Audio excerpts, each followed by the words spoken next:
Hello and welcome to the Gaggle What We Challenge, and if necessary, destroy media narratives. I'm George Samueli, and returning from the hospital ward is the co-founder of the Gaggle, Peter Lavelle. So, Peter, I think some people were quite concerned about you and about your health and about the surgery you'd had to undergo. So, perhaps you could fill Yeah, us just in to as kind to what the of, state of play is. yes, I've already read three obituaries. No, it hasn't happened to everyone.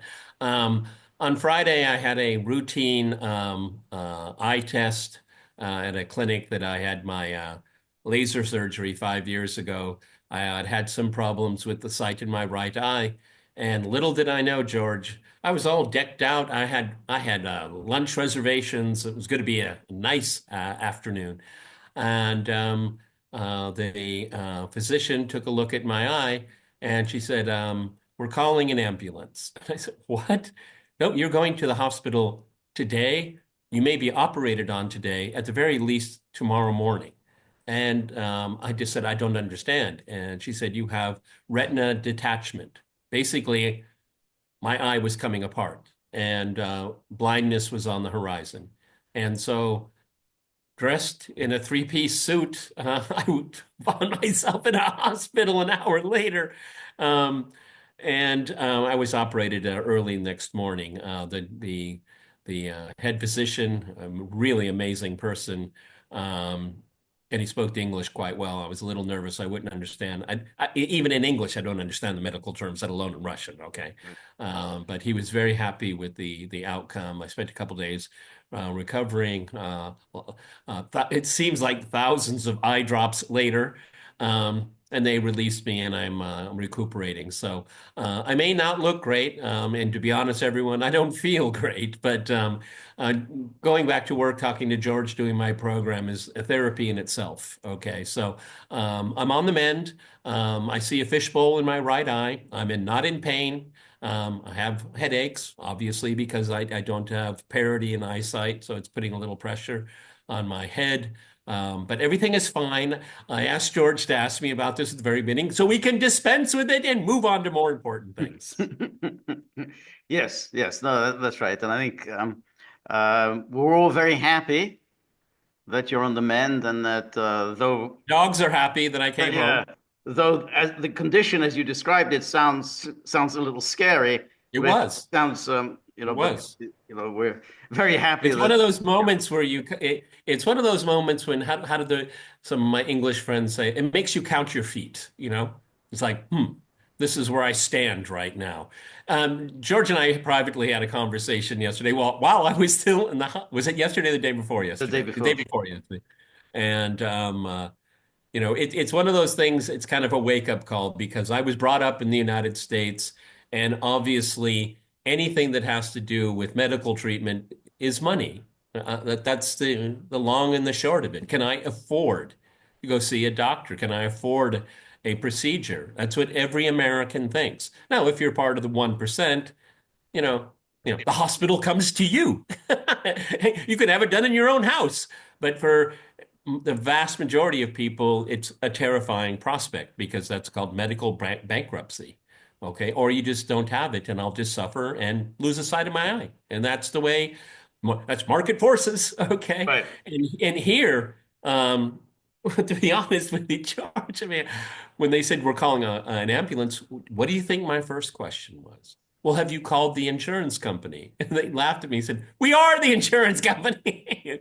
Okay, I've lived here for 27 years, but my mindset is that's so rigid because medicine is very, very expensive. At the hospital I was at, a very specialized ward, no working class, blue collar people, a lot of elderly people, and everybody is treated the same. So it was, yeah, it's a wake up call, George. Take care of your health. Okay. That's right. However, you do have a health plan. It's not like you just walk in and so you're part Oh of a no, I have somebody is paying for it. at RT. I have a very, very generous medical insurance. Yes, but I mean, in looking at the other patients there. they're not working at pristine institutions, George. You can tell it by their accent, by the way they dress, in some cases their behavior, that they're covered by the state. Okay, so it's actually something Russia should be proud of. And when it comes to optical surgery, if that's the correct term, Russia is at the forefront. People come to Russia all over the world to have operations on their eyes because they're cutting edge here. They have amazing expertise, bedside manner. If you're under 45, bedside manner is there. If you're over 45, it's not there. That was kind of an interesting observation, but yeah, long short. Having this condition, I'm glad I was here and I had the medical plan that I did. All right, so today is April the 30th, We all know 2025, what and that it's day is. We all know what that day is. exactly. So today is the Do you remember it, George? I do remember it. I do too. I remember it very well. And I have to say, this is, in other words, this is the 50th anniversary of the end of the Vietnam War. Now, those of us who were brought up on anti-communism were, of course, rather despondent about what happened, where simultaneously the government of South Vietnam, which again, many people who were anti-communist, from earliest childhood on, lamented this is the government that we're supposed to support, and it collapsed very quickly. And then, of Right. course, then the government in Phnom Penh, the government, also an anti-communist government in Phnom Penh, Cambodia, collapsed also within days. And then the same thing happened with the anti-communist government in Laos. So the entirety of French Indochina had gone overnight from a kind of a bastion, sort of, not I would bastion, but certainly an anti-communist regimes in those three states all succumbed to the communists. At the time, it seemed like a humiliating defeat for the United The States. helicopters being thrown Yes, off the aircraft exactly. The carrier. helicopters that left Saigon, and but in retrospect, I mean, we can of course discuss all the various aspects of the war. In retrospect, I mean, it wasn't really such a big deal. I mean, it seemed like a humiliation, but really within 2 or 3 years, everyone was talking about something else, and it just, by 1978, no one was really even talking about Except Vietnam. for like Deer Hunter. Exactly like movies in The Deer Hunter, but even then, it's more like, well, hey, American lives were wasted in the Yes. jungles of Southeast Asia. So And was the United States as its status as one of the two superpowers, was that changed? no, No, no. But that's what we were told. that's what we told. Exactly. We were told that this is a huge humiliation and a terrible debacle because, after all, you committed yourself to this government in South Vietnam, and it had started really soon after World War II, where first, the French attempted to reinsert themselves, restore their empire after their defeat at the hands of the Japanese. So the French started it. They pushed aside Ho Chi Minh, Well, and an interesting caveat, George, um, uh, after the surrender of Japan, um, and I think it's been largely forgotten or not very well taught, is that yes, the Japanese main islands were defeated. They signed a surrender on the USS Missouri in Tokyo Bay. But as George is saying, they still held control of a vast part of yes, Asia as occupiers. right. Now, the reason why I bring it up, because George said, the French wanted their Indochina colonial possessions back. Who did they employ for months on end? The Japanese. You got to police these people. Right. I mean, it was the when you think of people like the Viet Minh, Ho Chi Minh, so here we have the Western allies and Westerners, and then primarily looking at Americans and the British, the British who had been humiliated in the Pacific War. That's not like people don't like to remember that, but absolutely the worst humiliation in probably British modern history. So the French come back in and they employ the Japanese to rule over the dominion over these people. Meet the new boss, same as the old boss. That's a very interesting moment for the anti colonial guerrilla movements. Look, they'd rather side with the Japanese Well, than recognize our rights of self-determination. Very important point. right. Now, what had happened there was, of course, that the with Vichy France was a sort of, basically it wasn't, in any state of war with Germany. Germany was an ally of Japan. So the Vichy French authorities that were ruling over Indochina were not really in any way at war with the Japanese.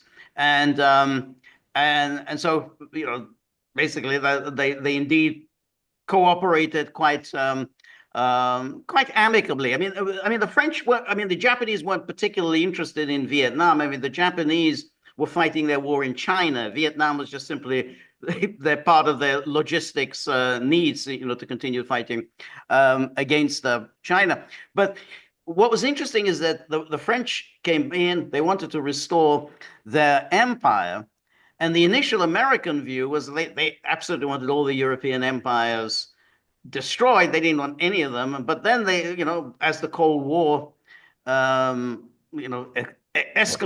1945, 46, 47, the Americans gradually began to change their position and didn't think it was such a great idea to get the French out of Indochina and have them replaced by Ho Chi Minh and the communists. Now, Ho Chi Minh had been a very famous communist. He had been a very active member of the Comintern, very well-known figure within the Comintern. A figure that was tried to have himself represented in his people at the Versailles Treaty in Right. 1919. I mean, Right. I think, if I'm not wrong, he actually was a waiter in one of the hotels trying to make ends meet Right. as he wanted to represent Vietnam. Another great historical screw up. Just imagine everybody say, hey, why don't you sit down and let's talk here? Right. Just imagine.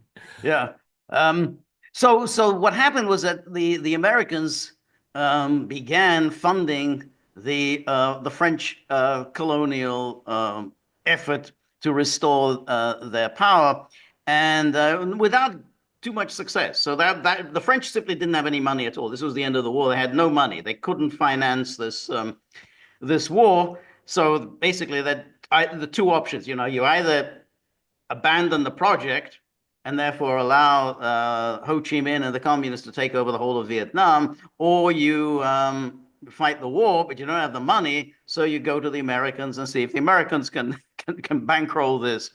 And thus began the step-by-step involvement of the United States, because France really couldn't sustain this war. Well, and then we have Dien Bien Phu. Exactly. In 1954, they're the Dien Bien Phu. But of course, France was also quite concerned about what was going on in Algeria, where they knew that was going to be that's where they were going to make their great final last stand to retain their empire. They regarded Algeria as much more important than Indochina. But they lost there as well. But that moment at Dien Bien Phu, when the French essentially had to surrender, that led to the Geneva Conference of 1954, which proved to be a very fateful conference, because nothing really very much was decided there. But in a way, that's what made it so fateful, because it was basically an armistice. So you had the communists would retain their position in the north, and then Like a Korean solution. right, Okay. exactly. But they weren't recognized as a state. The communists were not, that was not a state, and no one said, "Oh, this is going to be a state." And the South, which was basically the French-run South, but the Americans were already overwhelmingly influential, that was always also, there. This is basically going to be an armistice pending a referendum to be held in 1956. And the United States was there, and then there was the Geneva Declaration that the United States did not actually sign. So you had the Geneva Conference, and everybody else signed it. The USSR signed it, the French signed it, Ho Chi Minh signed it, China, Communist China signed it, but the Americans didn't sign it, and the whatever the entity within the South also didn't sign it. And of course, they never had any intention of holding that referendum because, of course, they would have lost that referendum. There was never any question. Eisenhower himself said there was no question Ho Chi Minh would have won that referendum in 56. And thus began the process of essentially creating these two states. And the Americans were quite happy just to consolidate this state in the South.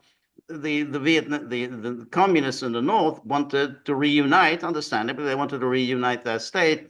And so really that after the debacle, or at least after the failure of the Geneva Conference really to settle anything, in a way, the subsequent war became inevitable. Yeah, and also the Geneva Conference crystallized the fact that it was a civil war. Okay, and I can remember growing up, and like Buckley would debate and others, and there was always the dissident, contrarian position put forward. This is a civil war. Why are we involved in this? And if you look at, George gave a very good thumbnail sketch of the history. I mean, that's certainly how the Vietnamese looked at it. We were taught that this is a global struggle of communism versus the West, which was erroneous. Okay. I mean, Ho Chi Minh was willing to sit down and talk to anybody. Right. He wasn't so ideologically rigid, okay? And after the communists came to power in China, well, of course, they were fellow travelers. But the Vietnamese were, they weren't the little brother of the Chinese. They never were the little brother of the Soviets, okay? They were what if you want to help, great.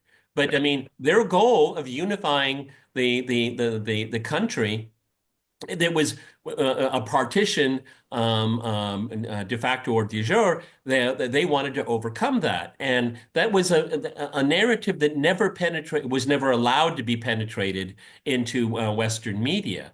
And I have to remind everybody, things that the more they change, the more they stay the same. Western media was 100% in on the war in Vietnam, only until the last second. Right, The last second, they that's right. changed their mind. That's right. I mean, Walter Cronkite. If only had Walter Cronkite. He went there over and over again. The war's going great. Just around the corner. Walter Cronkite, No, that's everyone. not good. And in fact, not just Walter Cronkite, but David Halberstam, who's famous for his The Best and the Brightest, but they Titus. forget that he wrote a book before that, which was called, I think, The Vietnamese Quagmire, in which he said it is absolutely essential, most important thing for the United States to maintain its position in Vietnam. So that was a book. I think he wrote that, I think, in 1965. So that was David Halberstam, who was always associated with against the war. He said this in 1965.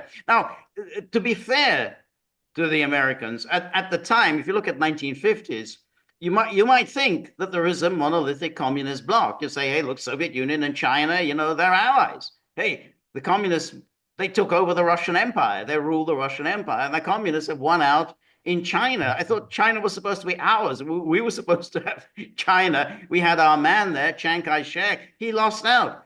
He's living there in Formosa, and so the communists won. So you can understand at least why the Americans were quite concerned about that the communists were going to sweep the whole of Well, Asia. but to push back just a tiny little bit here, this is when geopolitics was in a minority position because, of course, they weren't monolithic. I mean, if you paid attention, even if you were reading just Tass and Pravda and all that, and then looking at the Chinese propaganda outlets. It wasn't monolithic because the West saw it as being ideological. Okay. Again, as I said, Vietnam, they didn't want to become part of the Soviet Union. They didn't want to become part of China. They wanted their own country. They wanted foreigners and colonialists out of their country. And communism was the idiom in which they used. If it had been, green politics, Ho Chi Minh would have probably taken that just to throw out the foreigners. Right. But what I'm saying, there was a misperception or kind of a lazy perception that this is all about ideology. We know from today, or what happened after the Vietnamese won. They had a skirmish with the Chinese. Remember, the Chinese were going to teach the Vietnamese a lesson. Where's the monolith? Although Okay, I think that's right. But keep in mind, that was 20 and years, Vietnam invaded Cambodia. right? But that was 20 years later. So up until the early 1960s, no one actually I'm not discussed disagreeing. I'm agreeing, conflict but I'm between disagreeing. Moscow and Peking, as it was then Sure. known. It was only, I think, when really, but well, certainly when 1964, when Mao exploded the atom bomb, which was something obviously the Soviet didn't want. They knew, hey, Mao was really charting his own course there. And then they realized that this is really quite a serious split between them. Um, but yeah, but really, I mean, look, there was a very powerful communist movement in Indonesia, and that was that was very brutal. I mean, there was because Oh, in 1965 there was clearly some kind of an aborted attempt by the communists to take power. Maybe that didn't happen, but whatever it was, there was an almighty horrific bloodletting and in it was an Indonesia in anti-Chinese 1965. pogrom, a huge anti-Chinese pogrom, Yeah, because they were seen as being fellow travelers of communist China, which right. was not true. Okay, but I mean, I want to make it clear. I agree with George. The ideological imperatives of the time seemed very, very real. Right. Okay, as soon as China got the bomb, that was a I don't that was completely unexpected. I mean, and considering the state of the Chinese economy and Right. population, Yeah. that was a remarkable event. It was a remarkable event. You're absolutely right. I mean, China was in a terrible, terrible economic condition, and the Soviets were very critical of the Chinese policy, the way the Chinese were pursuing collectivization and the Yeah, we um, did that. It didn't work out so yeah, well. yeah, that's right, exactly. They thought, hey, you're doing it worse than we did. I mean, we bungled it, but you're doing it worse than we did it. And then, of course, the Great Leap Forward. They thought this is a absolutely ridiculous, half-baked idea. Yeah. Harebrained. Yeah. So that was all sorts of tensions were already developing between the two powers. Um, but as far as the Americans were concerned, the anti-communists won out in Indonesia. It was a brutal dictatorship. It was the Suharto's dictatorship was extremely brutal and went on for many years. So they won out there, and then of course the big prize was of course Japan. They were very worried about what would happen in Japan because there was a powerful communist party Yes. in Japan, and they thought that Japan's going to go communist. So, but once that happened, once Indonesia was in the anti-communist column, as was Japan. Vietnam, in a way, kind of diminished in its importance. I mean, you can't really say, hey, the fate of the world is going to be decided in the jungles of Southeast Asia, but nonetheless, America was kind of stuck with that, stuck with fighting a very, very brutal war. I mean, the Americans fought very, very brutally against the North, bombing the North. They bombed I the North I can massively. remember in the 1970s after the war came to an end, all the way into the mid 80s, because George is right, it kind of faded. Um, and and in a very shameful way, troops that were conscripted, they didn't go there because they wanted to. They were forced to go there. I was too young for that the draft thing. I mean, I remember seeing it on TV, but I was just too young at the time. Right, right. But I can remember, George, the number of times in kind of quiet moments talking to veterans. They said, we should have been on the side of the Vietnamese. They're fighters. They're tenacious Yeah, people. yeah, They truly believed in what they were doing. And we didn't. We didn't even know where the place was when we So, signed up, when we were drafted. Okay. I mean, there was a lot of that kind of latent admiration because their cause was righteous. yeah. Okay. And it was enshrined in Western institutions, self-determination. I mean, we have it.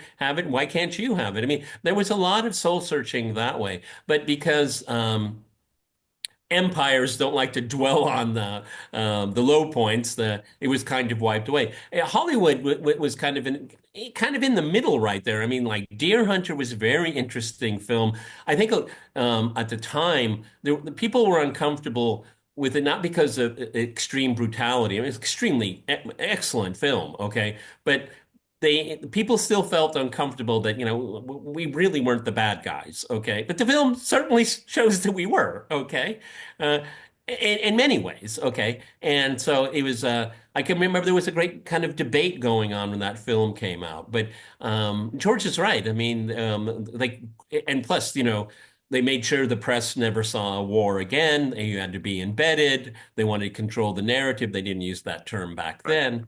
then. But I don't know, George. Do you remember? This is all obviously all before the internet. I remember looking at the newspapers, and they always would have a map, where the North Vietnamese are invading into the Mekong The Mekong Delta. Delta. And even as a young guy, I was just thinking, wow, I've been there all these years, and all of a sudden that providence is gone. I thought they had it yesterday. It was so fast, so So, fast. And I think we mentioned this not too long ago, is that there was, I think it was $400 million, emergency $400 million to support the South Vietnamese government. Congress said no, That we're was done. afterwards.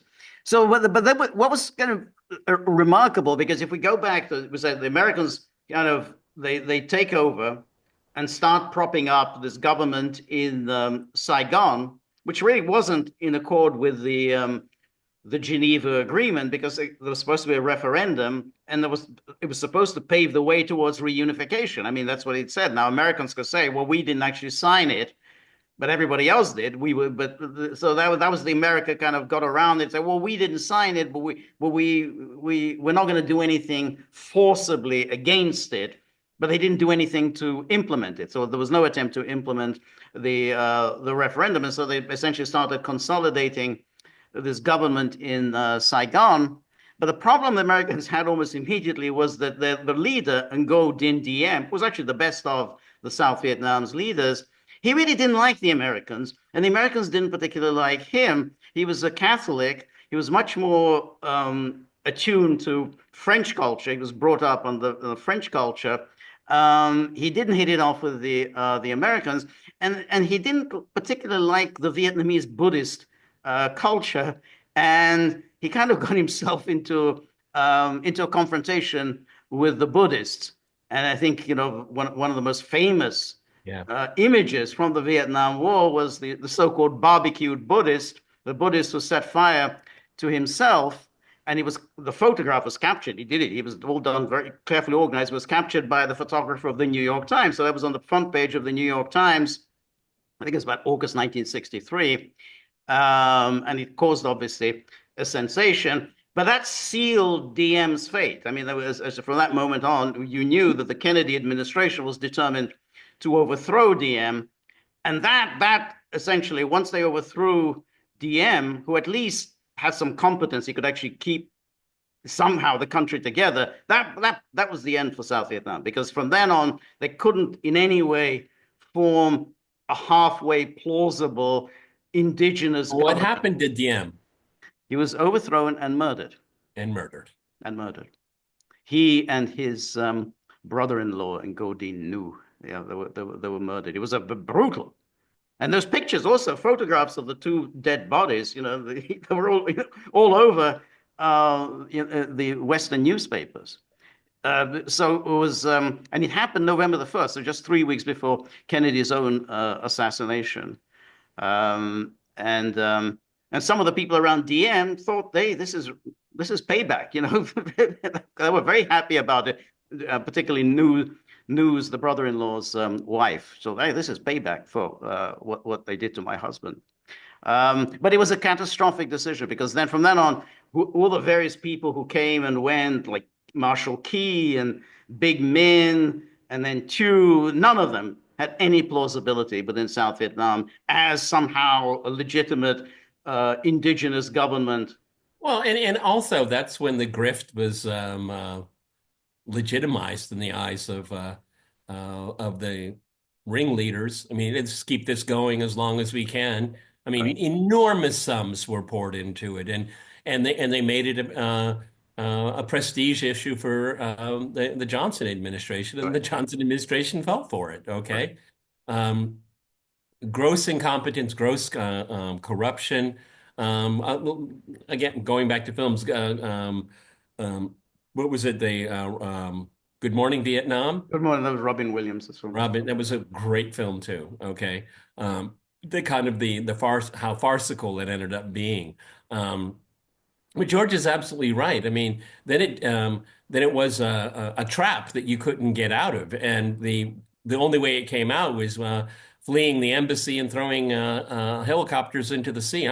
That is those are images that I'll never forget, George. I'll never forget that. Right. No, that was extremely that was extremely painful at watching it at the time because it just seemed like you've devoted all these resources. 58,000 Americans died over a span of time, but 58,000 died, and for what?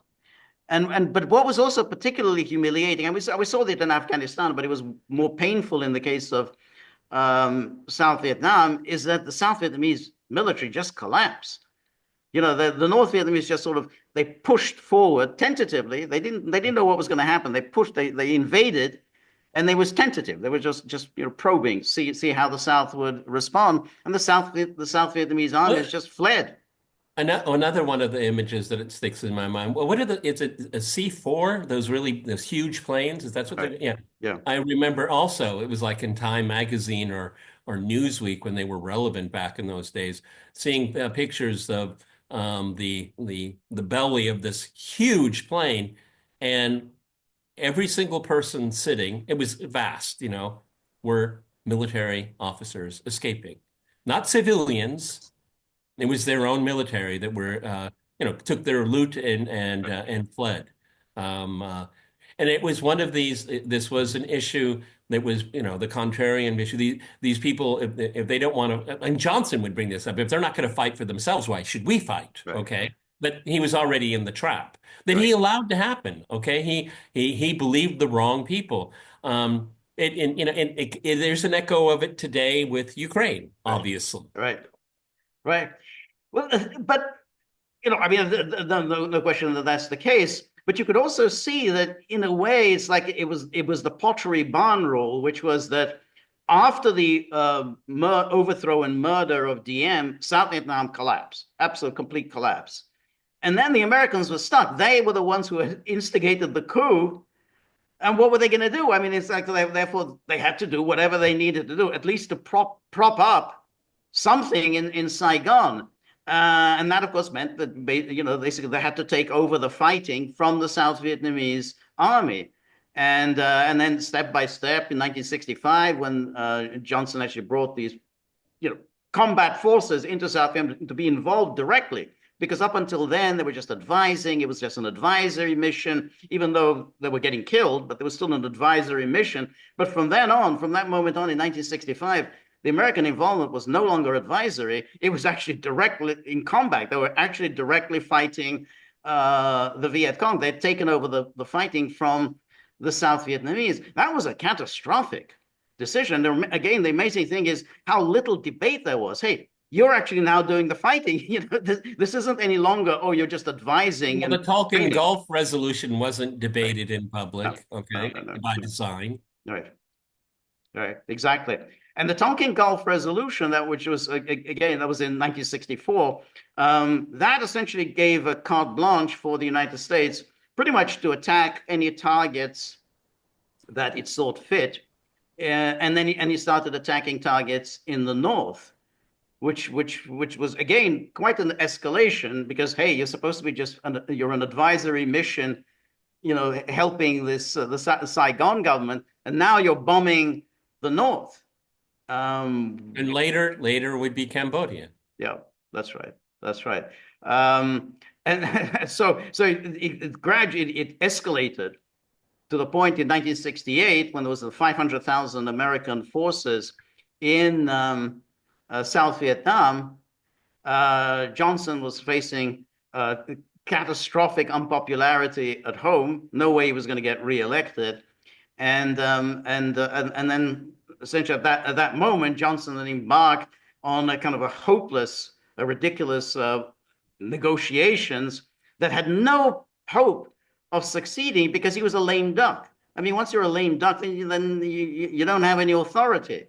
And so he spent his time negotiating something in Paris, but he was a lame duck, and therefore no one was taking him seriously because All the more so, George, is that there people in Vietnam. This is very well documented. They were talking to the Nixon camp. yeah. Yeah, I mean, Johnson was irrelevant at that point. Exactly. And why wouldn't they? Because they know, hey, there's going to be a new administration coming in next January. Well, why do we want to listen to anything Johnson has to say? You know, it looked there was going to be Nixon. It was a closer race than people thought, but nonetheless, it's understandable that the government, the rulers in Saigon were talking to Nixon and thinking, hey, we can get a better deal with Nixon than we can with Johnson. So the war obviously went on. Nixon scaled back the American involvement, calling it the Vietnamization, which means the South Vietnamese would take over the fighting, the ground infantry, and the Americans would provide air support. That was the idea. And it wasn't wholly unsuccessful. Remember, the April 1972 offensive by the North was stopped. I mean, it was against the South Vietnamese with support from the Americans. Obviously, the Americans provided the air support, and significantly, the Nixon restarted the bombing of the North. Even more significantly, Nixon bombed Soviet ships in Hanoi and Haiphong Harbor, which was quite a step. That was a very dramatic step because it looked as if South Vietnam was just going to collapse. I mean, it was there in Easter 1972. So Nixon took these steps. The offensive, because it was stopped, Nixon could then, hey, my Vietnamization policy worked. It worked because your air support was there to pop them up. It's been asked, why did the Soviets allow that to happen? And the answer is very easy. It's counterintuitive, but it's very easy. The fact that they were bombing Soviet ships in those harbors means it's an act of desperation. It means the end is coming very soon. And that's what the Soviets were restrained in that, saying this is the end game. The end game is upon us at the very least, okay? Because the very thought of doing that during the course of the conflict was unthinkable. It was unthinkable. However, one should also say this was the heyday of détente, and the Soviets had other fish to fry. The summit, the Moscow summit, was coming up. This was May 1972, and where they were going to sign the first of the SALT agreements, the ABM treaty. And so therefore they said, look, we've got other things. Big stuff. Exactly, big stuff. This war's coming to an end. There's no real sense to it. The Americans don't want to continue with this war. They don't see any real point to it, and so just let them do it. Let them just exit because they're obviously exiting. I mean, they're pretty much withdrawn almost all their forces. There was only about 30,000 American troops left, I think, at that time. It had been 500,000 in '68. By 72, it was only about 30,000 that was left. So they said, hey, well, they're leaving. We're not going to make a huge deal out of this. We've got bigger fish to fry. And Nixon had made it very clear that we're leaving. We just want to leave under certain conditions. Okay. That was it. I mean, and once you tip your hand like that, okay, then you can gambit your way to the final move. Okay. So Nixon made it clear. Okay. What was it? Peace with honor. Honor. Peace with honor. Peace with honor. But that's a, Again, that is this is kind of a sneak preview of the next video we're going to make, but narrative change. They didn't use the term then, but the narrative change. right, Nixon changed right, the narrative. He's a right. brilliant foreign policy guy, absolutely brilliant. Well, I agree because peace with honor is definitely not victory. It's not, hey, we won this war. We prevailed. No, it's peace with honor, and that means everybody gets honor. You know, there's everybody. There's no humiliation for anyone. You know, we got with. You know, we And my father's generation went along with that. right. And they were particularly my parents. They were dyed in the world anti-communist. But peace with honor. That sounds good to me. That's right. That sounds good to me. Right. It's just the embassy, the helicopters. That's what Right. But that was later. that stung. That That's it. stung. That exactly. That was stunning because um, there was it remains a sort of an interesting question. All right, well we can come to that because now after that, after the failure of the East offensive, and then the détente between the Soviet Union and the United States, and then of course China as well, and then they signed the Paris Peace Accords in January 1973. But that was a kind of also an interesting agreement because in a way it wasn't that different from Geneva because it essentially said, okay, we'll keep everything in place. Americans withdraw, we keep the ceasefire lines where they are. There are two entities in the South. There's the Provisional Revolutionary Government, which was the Viet Cong, and there's the entity in Saigon.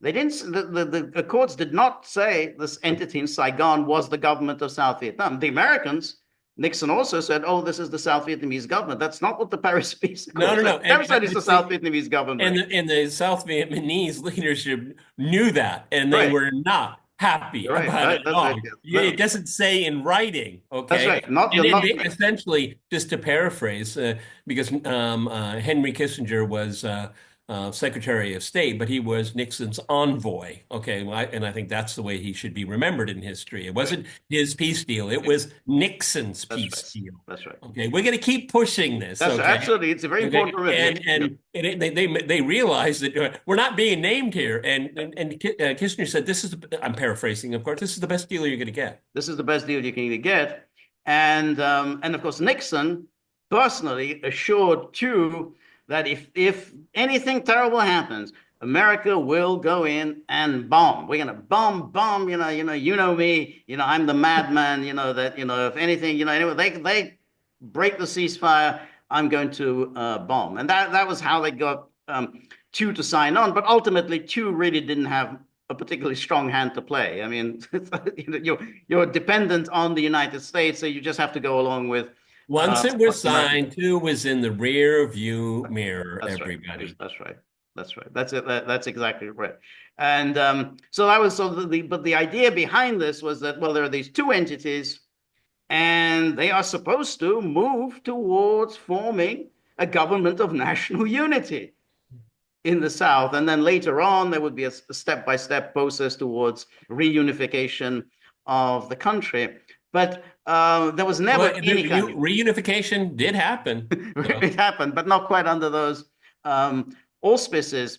But of course, almost immediately, of course, neither side adhered to the agreement because it really was it was obvious that this couldn't possibly And hold. it wasn't expected either. And no one really expected that anyone would hold to it. And then, but of course, from the South's point of view, they had a problem because then almost immediately after that, Nixon began to get ever more politically weakened by Watergate, and then he signed the War Powers Act, which severely curtailed any unilateral action from a president.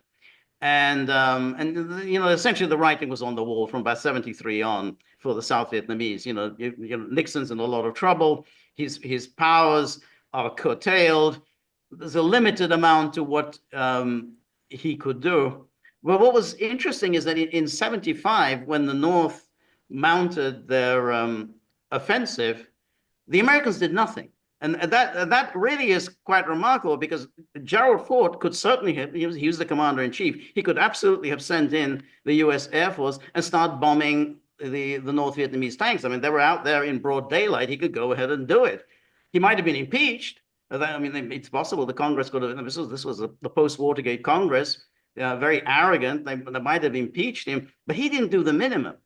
So the offensive took place, and so yes, you remember the vivid signs, vivid scenes of the escape from Saigon embassy. But even more remarkable, was here out in the broad daylight, here are these North Vietnamese tanks, and no one's doing anything to them. They're just It is leaving. again, remembering those days and watching it on the three networks at the time. I can remember, and I remember my father pointing it out. And this may sound kind of naive, but he said they actually have tanks. See, we were already always told that they hide in the night and they're wearing pajamas and they have bamboos.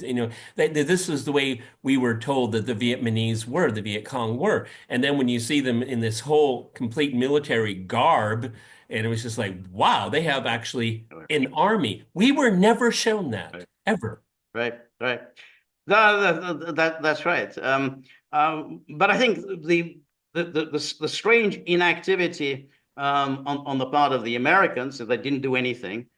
Congress refused to send anything, not one bullet, nothing. They just simply wrote off South Vietnam just like that. An amazing thing. And the fact that the South Vietnamese just didn't put up any kind of a fight. All these were very, very shocking developments And it because happened so fast. exactly it was over very, very quickly. Because we thought, okay, oh, this is a tactical withdrawal. South Vietnamese, it's a tactical withdrawal. Oh, They, but the media was saying that. It right. was saying that like they're going. They have a new defensive line. I can remember That's this new. like it was yesterday, That's right. George. New defensive line. Yeah, yeah. And then it was just absolute chaos because, of course, what happens when armies start retreating is that all the civilians start retreating with the army, and then they all get entangled with each other. So therefore, the army doesn't know what it's doing because it's surrounded by women and children and elderly people and everything because they're all fleeing with the military, and so they just spread complete chaos and demoralization in the South, and so it was over amazingly quickly.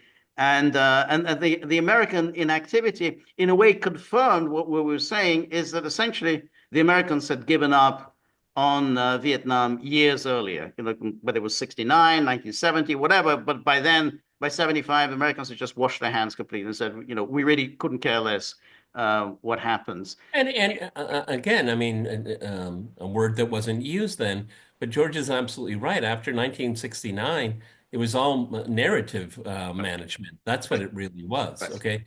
Of course, you can never say we lost. I mean, but the anti-war movement had said this is not a war that you can even win, and there's no reason for us to be there. But there was a consensus, a quiet consensus. You have to remember, everyone, members of the U.S. Congress were almost to the person veterans of the Second World War Right. or the Korean conflict. Okay. So this was something that they needed narrative control at the maximum because this is not supposed to happen. I mean, I've heard these numbers over and over again. I'm not sure I'm going to remember them correctly, but more ordnance was dropped on North Vietnam than during the Second World War. Yeah, yeah, yeah. Yeah, it was an amazing amazing ferocity, amazing brutality. And of course it didn't in any way demoralize the North, and didn't do anything at all to affect the North Vietnamese war effort.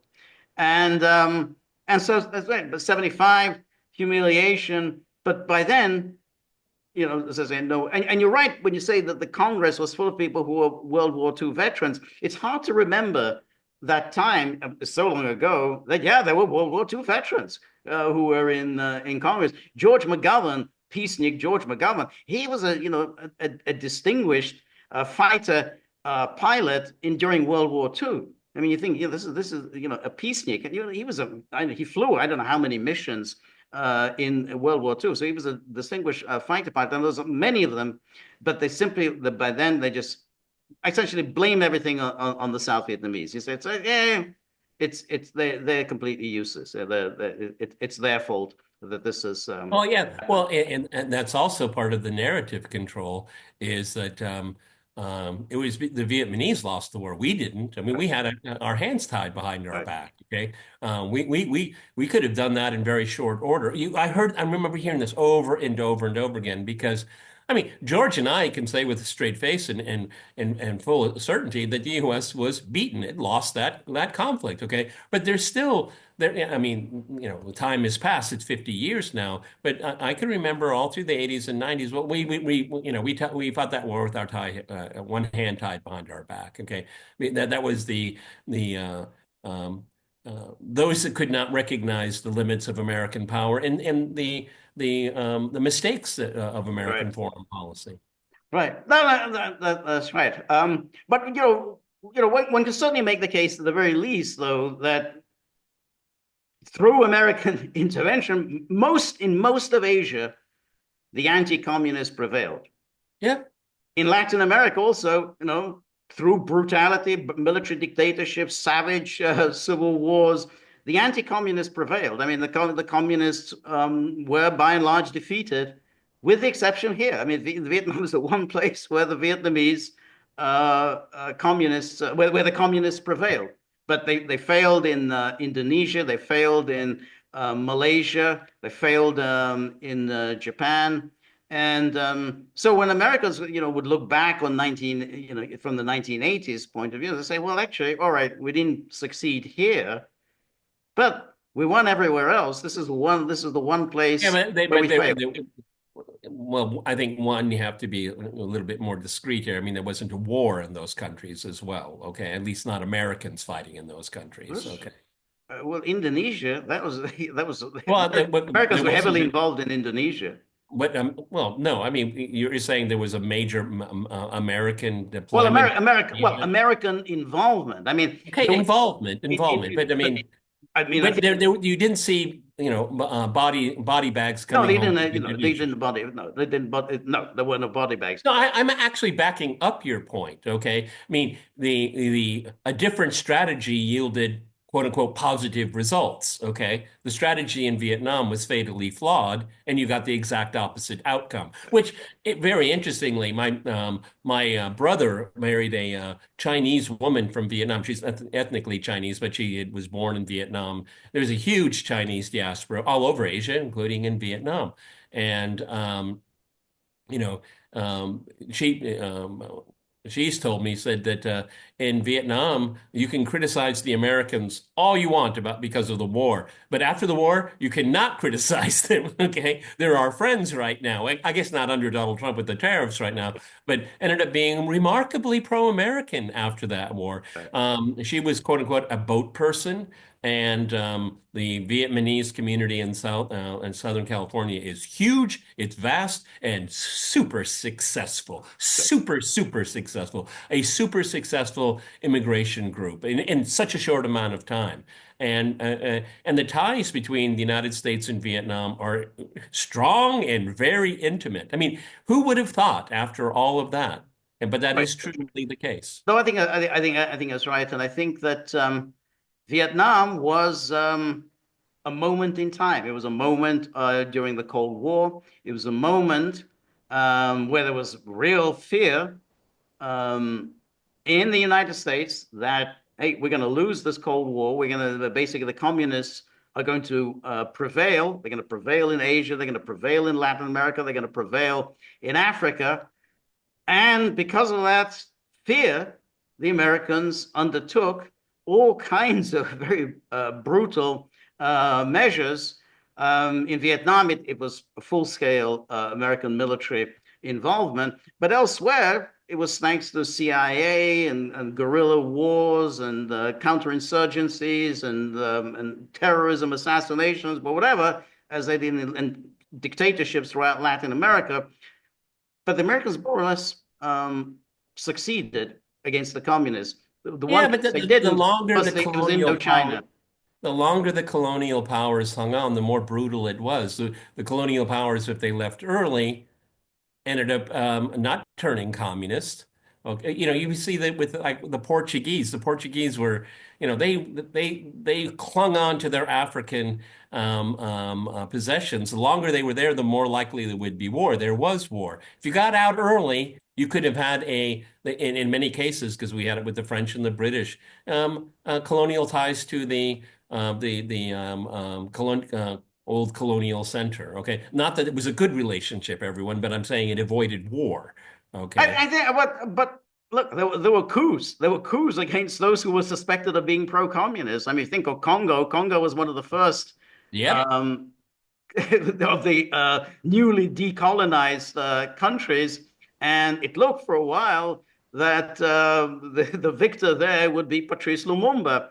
But that was the Americans were moved in very, very quickly to get Lumumba out, have Lumumba arrested and murdered. And in the end, you got this dictatorship of Mobutu. That was and Nkrumah wasn't a communist, but he was suspected of being kind of, close to Moscow. Boom, he was gone. He was a coup Yeah, I organized mean, against him. but the lesson, is decolonialization. There's certain paths that you can take or accept. Some are far more messy than others. Okay, George is right. I mean, looking through the lens of maybe Western policy, certainly through the lens of Western policymakers, it was communism or non-communism. I think you have to be far more nuanced and go from country to country. Is that, this is an anti-colonial movement. You latch onto communism and look for friendship against the anti-colonial center of the Soviet Union. You and I have talked about it many times. Is that, they were these anti-colonial movements. They were very friendly to the Soviet Union. It's not because, but they didn't want the Soviet. They didn't Right. want a No, that's Soviet right. No, system. No, no, no. We didn't want to bring the ideology here. We're looking for outside assistance right, from a geopolitical right. point of view. I don't think any country in Africa ever imposed the Soviet model. No, Okay, you know why, everybody? Because a lot of them studied in the Soviet Union. that's right. Okay, And the they Soviets knew what certainly. they were talking about. That's right. The Soviets championed Lumumba, and that was their. I mean, I mean, they still have Lumumba Yeah, the institutes. university, I think Yeah, that they still yeah, call they it. still. So it's a kind of a wonderful kind of remembrance of times past. They still remember Patrice Lumumba. Um, that's right. Now, it was interesting against with these, particularly the Vietnamese communists, is that there were certainly nationalists and communists. I mean, I don't think one can doubt that Ho Chi Minh was a communist, but he was a nationalist.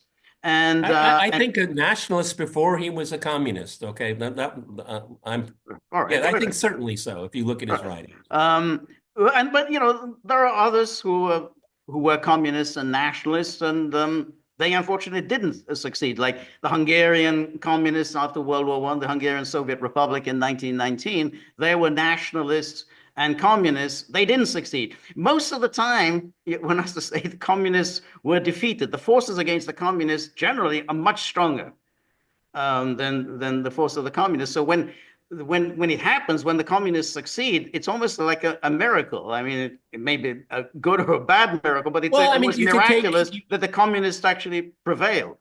yeah, but you can take the case of Cuba. I mean, Fidel was as Right, a nationalist, anti-imperialist before right, he embraced the Soviet Union and communism. right, Yeah, again, you have limited choices. If it's the backdrop is the Cold War, well, right, there are two sides, okay? right. And no, I mean, again, going back to our favorite films, I mean, the Godfather 3, was it? Two, was it? Which one? Two. Which one are you talking about? Two? The one in I'm talking about Cuba? Havana. That The was in Havana. two, yeah. Yeah, yeah. Oh, I love that film. Okay, I love them all.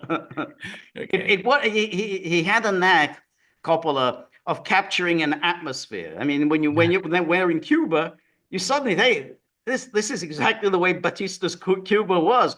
quite Wow. nice in some ways. It's like, lots of pretty girls and casinos Great and weather, yeah, great weather, big cocktails, on the veranda and great everything. dress code, great dress code. Exactly. And of course, the whole place is run by the mafia. But so it was really very, very vivid, those Cuba scenes. But yeah, you're right. I mean, so that there was a communist nationalist, but it is kind of almost miraculous. And in a way, you have to then go back that the Vietnamese were heroic. They withstood the Yes. French, they defeated the French, and they withstood everything that the United States threw at them.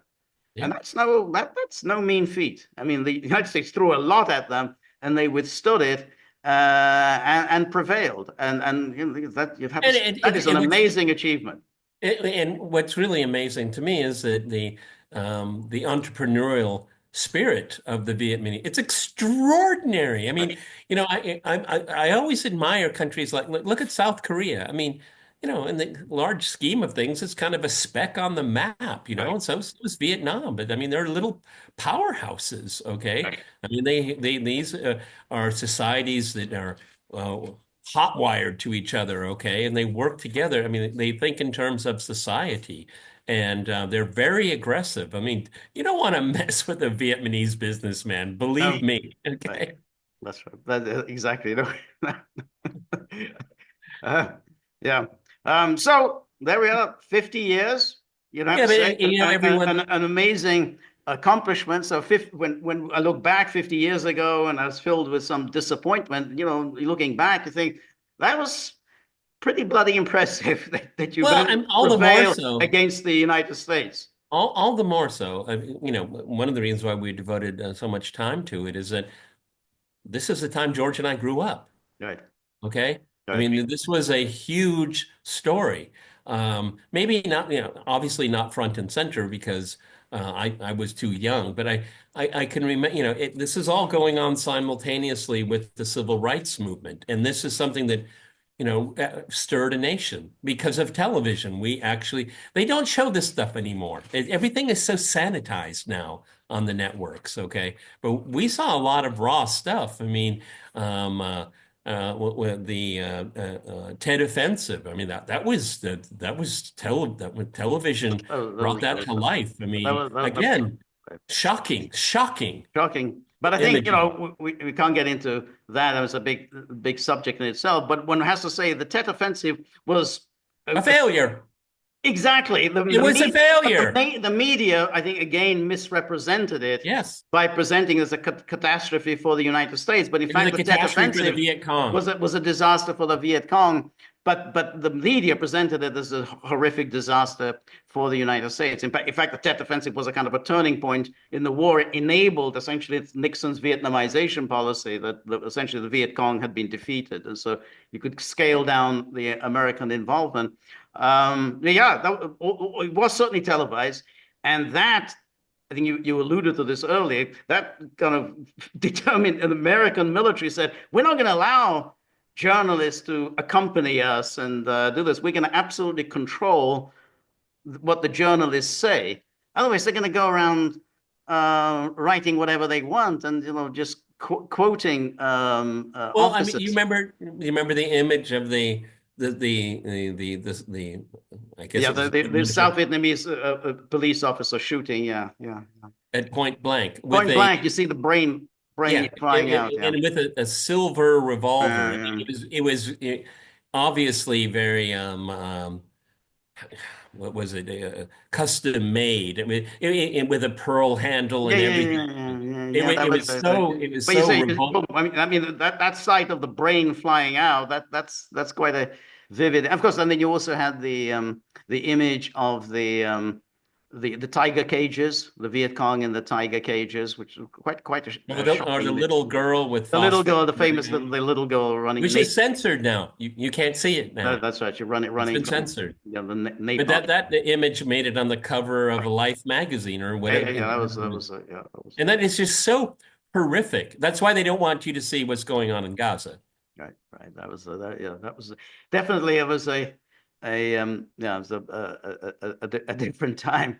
But and I think a good thing in that people suddenly realize what war is. Yeah, that's what it is. Somebody you can see the brain flying out. Hey, there's this little girl running naked and terrified from the napalm attack. So those were indeed shocking scenes. But history is what it is. So we have to just accept it. History in its Well, in I its mean, you've already alluded totality. to it. It is what it is, okay? But what were the lessons learned? Well, don't let people see it, Don't let's okay? say, yeah, right, right. Okay. And that's why they went to non-conscription. Okay, so you have essentially, and I got a couple people on my back for saying this earlier a few years ago. For the most part, the underclass. I give full respect for people. Your father was in the military, your grandfather, your great grand. I got that message. I Right, got it barked at me once, okay, right. on my own program. But for the most part, it's the underclass, okay? And what political power do they have? None. That's why they joined the Well, military. that was the problem, and of course that added to the anti-Vietnam sentiment at home because, of course, people from better off families managed to get the college deferments, Or Dick and Cheney. I had well, I like had I had different priorities at the I had time. different priorities, but everybody found some way, and if you had means, not even huge means, but if you had some means, you found a way to get out of going to Vietnam. In the case of Trump, he had some spurs in his bones, in his, they couldn't, well, his foot, the problem with his foot. He seems to move around pretty well, and so all these years And later. So those nice, fine Italian-made shoes. Yeah. yeah, so and then Biden, I think he got what, four college deferments. So And see what college did to him. exactly. I mean, I don't know why bother. I mean, he was such a mediocre student. I don't know why they gave him any kind of college deferment. Well, he did graduate first of his class. You know that, George. Okay. He graduated in the half of the class that made the first half possible. And, uh, and I say, of course, yeah, Dick Cheney, and then of course you had Dan Quayle managed to get into the George National W. Guard. Bush. George W. George. Bush, he got into the National Guard. So all sorts of ways that you could get around it. Bill Clinton, very elaborate I don't even ways. remember his lie. Yeah, it was a complicated one, but he went through a whole series of ways of Oh, he did the getting out. conscientious objector thing. That was the I path. don't think it was a conscientious objector because if he had done, he was already thinking about his political career, and he knew that if he was a conscientious objector, he would have no No, political. but his letter and all of that. I Yeah, mean, no, that's you're right. right. But he was kind of pushing that But envelope. it was essentially he needed to get into college. I mean, that was he had to get to law school. Once he got into law school, then he was then he would be avoid being sent. And then he finally really at the time when it was already probably too late, he put himself into the lottery. Right at And the but he very end, was he was inserted into the lottery. Yeah, and he was in Oxford by Yeah, then. that's right. So, but yeah, it's across the board. Basically, if you're a rich kid or if you have any means at all, you have an angle. You find some Yeah, angle but I to mean, get out of it. the lessons that were learned, I mean, I think it's really spotty, okay? Because in the 1990s, we're over the Vietnam syndrome, and it basically message control, control of who's involved in conflicts. Again, having it, getting rid of conscription. Um, I would say not many lessons were learned because then we have Iraq, we have Afghanistan, we have Libya. It goes on and Yeah, on and on. yeah, Okay. that's right. The That's right. the, the thing that the powers that be, um, the lesson they learned is control social commentary about it. Well, yeah, that's right. That's right. Obviously, you need a professional army. The last thing you want is a conscript army. That's you basically say, hey, that's a really bad idea, which is what happened in Vietnam. So ever since then, America has only fought with a professional army, um, and generally, Americans have been quite careful in picking targets that would be a pushover. They knew that the Iraqis, after 10 years of sanctions, wouldn't put up much of a fight. The Afghanis, they just, there's a primitive They just tribesman. ran away. Yeah. So they basically, you don't pick on a formidable adversary. They didn't realize the Vietnamese were quite as formidable. They should have. They should have seen how they fought against the French. That they would turn out to be quite Absolutely. difficult to beat. There's some really good documentaries on YouTube about the Dien Bien Phu. It's fascinating. The arrogance and ineptitude of the French and the brilliance of the Vietnamese generals and soldiers. I mean, it's well worth your time to explore that. Yeah, yeah, exactly. Um, so we look back and we see that not many lessons. I mean, it's like there was the usual talk afterwards that we're going to Oh yeah. scale back our interventions. We're going to be very very very wary, very cautious about getting involved. But the problem is the American leaders always say the same thing. They said the same thing after the Iraq war. Oh, that's it. We're not going to sit there, accepting Well, raw, and with the New uncorroborated York Times, intelligence. we've learned our lesson. We We've see learned our lesson. Yeah, that's right. It's just like, oh, Tonkin Gulf resolution. Yeah, we're not going to buy into that. But you bought into the weapons of mass destruction in no time at all. Whatever the latest lie is, you're going to buy into it. The weapons of mass destruction. In the case of Yugoslavia, hundreds of thousands of civilians being slaughtered by the Serbs. So there's whatever the latest lie is, America's elite will buy into it. So you're right. Nothing much was learned other than, first of all, pick on someone who's going to be easy to beat, and try to hide as much as possible from prying eyes. You don't want newspapers showing somebody's brain getting blown out. And it's something that we're going to talk about Ukraine in a second video after this one here. But one disastrous lesson not learned. We already mentioned that um, uh, during the early days of detente and arms control and all this, and which was great. I mean, it's memorable and important. All of it has been undone, unfortunately. But the Soviet Union and the United States, despite a proxy war in what was then called the Third World, they moved forward. One lesson not learned from that conflict is that the United States and Russia, the successor state of the Soviet Union, should never go toe to toe anywhere. Right. And that was a mistake made in Ukraine. Right. Okay. So And exactly. that's a cardinal mistake. That's unforgivable Yes. mistake. That's right. I mean, this was a proxy war, which was that the Soviet Union provided assistance to the North, but that was there in Vietnam.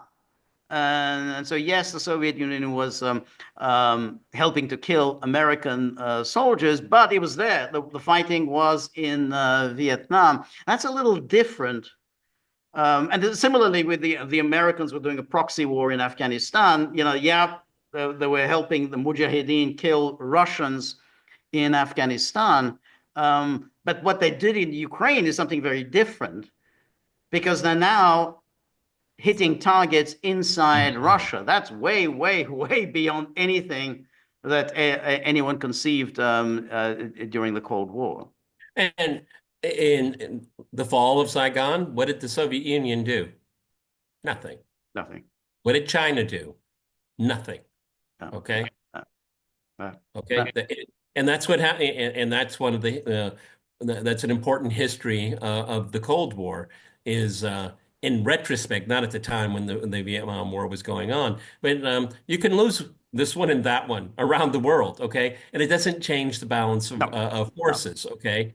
And if you look at very closely at the cabinet meetings that were recorded during the Johnson administration, I think it was George Ball that was making that claim. This is not going to make a Right, fundamental difference right, here. You know, the longer we go on, the more it might make a difference. right, Okay. right, So very few lessons were learned from Vietnam, okay? But the scars that it left for a lot of people, again, can remembering the 80s and the 1990s, there was very little sympathy for the veterans, very little.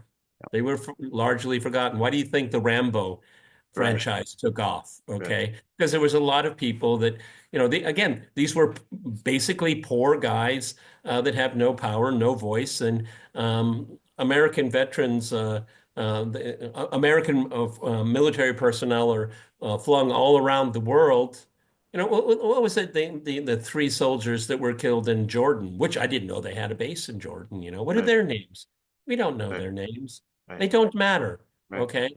And, I don't want to go into VA porn because there are always people that want to show it. The VA hospitals with molds growing and broken beds and stuff like that. They're very easy to send these guys and young women off to war, but they don't really care much about them when they come home. right, Okay. right. Yeah, that's true. That's true.